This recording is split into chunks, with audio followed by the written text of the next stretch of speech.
Hello, ham radio friends. Today we're going to look at the app for Hamcation in Orlando. So stick around and let's get it installed and see what it has to offer. Welcome back to the Random Wire, where we talk about amateur radio equipment, information, and other ham radio related topics. Hamcation, the second largest ham fest in the U.S., is held in Orlando, Florida, the second weekend of February.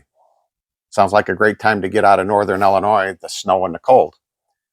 The Amateur Radio Relay League, ARRL, along with Hamcation and Dayton Hamvention, have an app to help you navigate and optimize your time while you're at the event.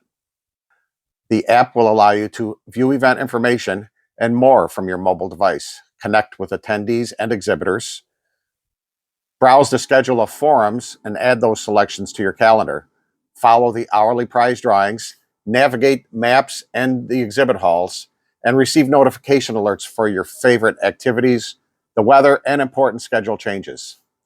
The app is available at your favorite app store for Android and Apple. It is also available as a website application for use on your tablet or laptop.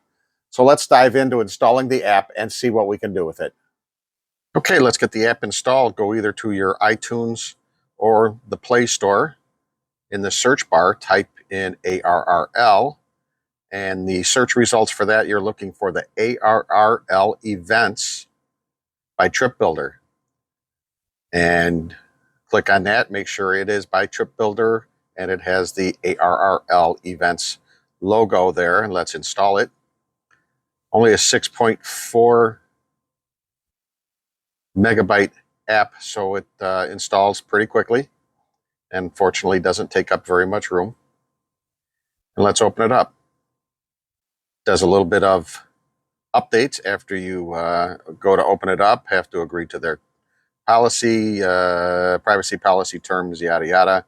And here we have Orlando Hamcation. This app is also used for Dayton Hamvention. So as we would get closer to Dayton, that event would also be added here in the list. So let's click on Hamcation. First, it's going to ask you to create an account. Email address, password, name, and call sign if you have one. Create account. I have already created an account, so at the bottom we just click login. So here we will put in our email address. Okay, we log in. Takes just a few seconds. Of course, it's going to ask you if it can access your pictures, your media, and your files. So I'm not exactly sure what this main screen is that it gets to. It says no entries found.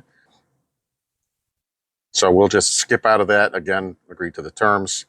So here is the main screen for Hamcation. So at the top we have our back screen that takes us back to the events page. We have a search bar where you can put in something you might be searching for. This is a notifications or an alerts tab here, Hamcation 2023.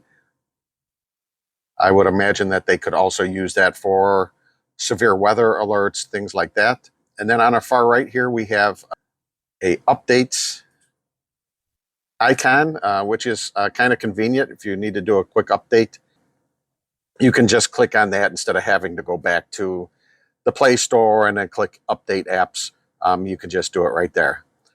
All right, so we have a number of icons here. We'll come back to this My Event one because all the rest of these kind of tie back to that My Events tab. So this one here, they have the prize drawings. They tell you what the different prizes are, let you follow the hourly prizes and the grand prizes. Here's a list of the exhibitors. So all the exhibitors that they have so far, I'm sure they'll be adding more. Okay, sort by booth, or you can sort them by name. So sort by booth, you see the ARRL and Hamcation are featured exhibitors, so they're at the top. And then by booth number, you can have them listed. They are listed here. And then they can also be sorted by name. You see I have ABR Industries check marked here. That's because I want to make sure I get over to ABR and pick up a couple of coax chokes. I see they have ADSB Exchange. I'm going to click that one. I might want to go over there and see what kind of trouble is being caused over at that booth, since they were recently sold off, and there seems to be a fair number of people that are upset over that. So you can add any of the exhibitors. You just go through there and you add who you want to see. Cable Experts is going to be there. I want to see him. So you click on them and you add them, and then it will be added back into your My Event, and we'll take a look at that in a minute. The forums, the same thing. It has all these forums listed. Up here at the top, it shows the date of the forums, and then if you want to change the date, you just click that caret next to it, and it goes to Saturday. They only have forums on Friday and Saturday. Friday, it has again, a number of forums: SDR, Elecraft, Flex Radio, the Yaesu forum. I'm sure John Kruk will be leading that one. Legal issues in amateur radio. Might want to see that one and see how that's going to apply to this new legislation that's been introduced for about ham radio and HOAs. This is asking to allow the events to access my calendar. So we're going to allow that, and it has actually added it to my phone calendar also. So we'll back out of that. Forums, services. This is just a list of the different services that are available. If you need the information, you need talk-in.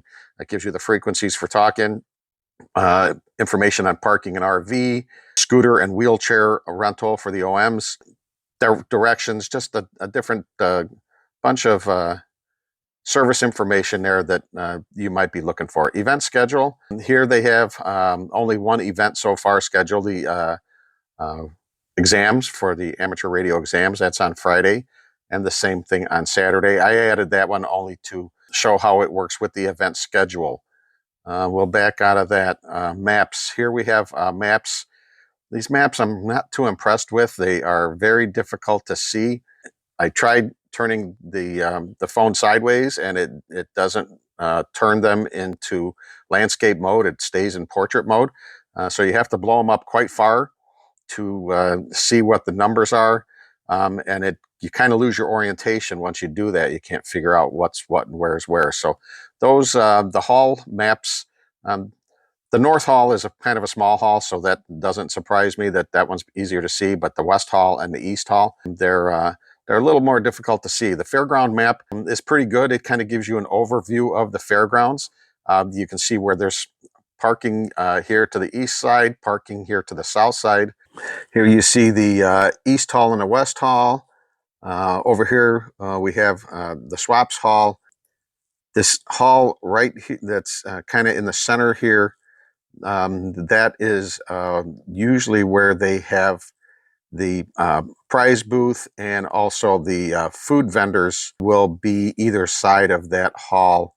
Between these two halls, between the East-West Hall and that center hall, is kind of a main drag, I would call it. That's where you'll find the pickup for the golf carts, and where a lot of the people hang out. You also see over here on the left side RV parking, and then up here in the top left corner you can see where the forums are held.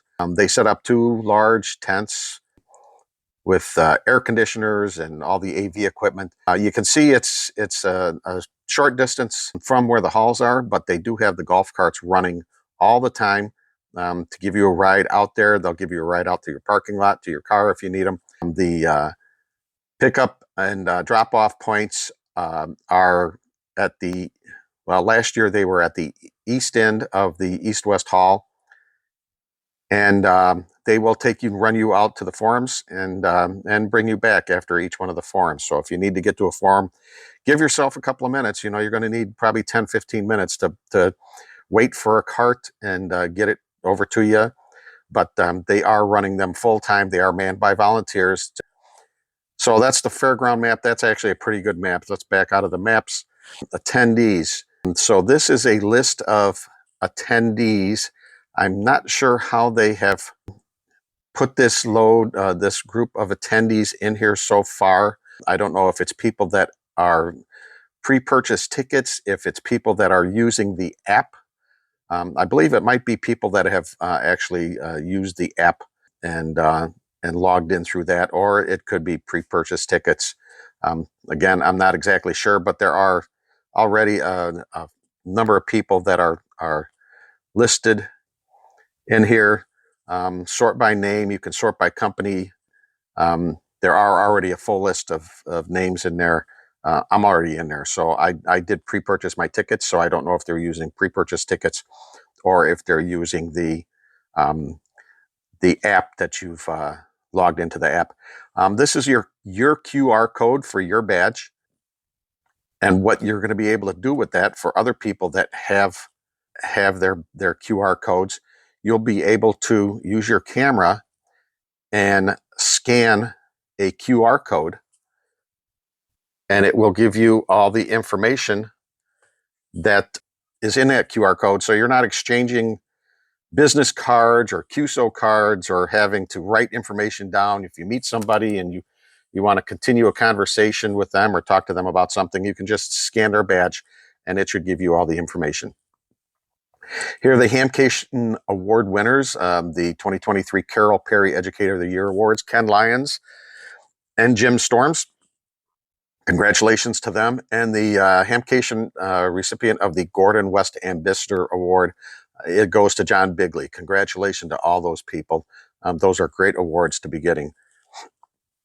Social feed, they have a listing for social feed. It looks like you can type something in here on this screen and it goes to everyone that might want to look at the social feed. There's also links you can link into your Facebook account if you have one, or your Twit account.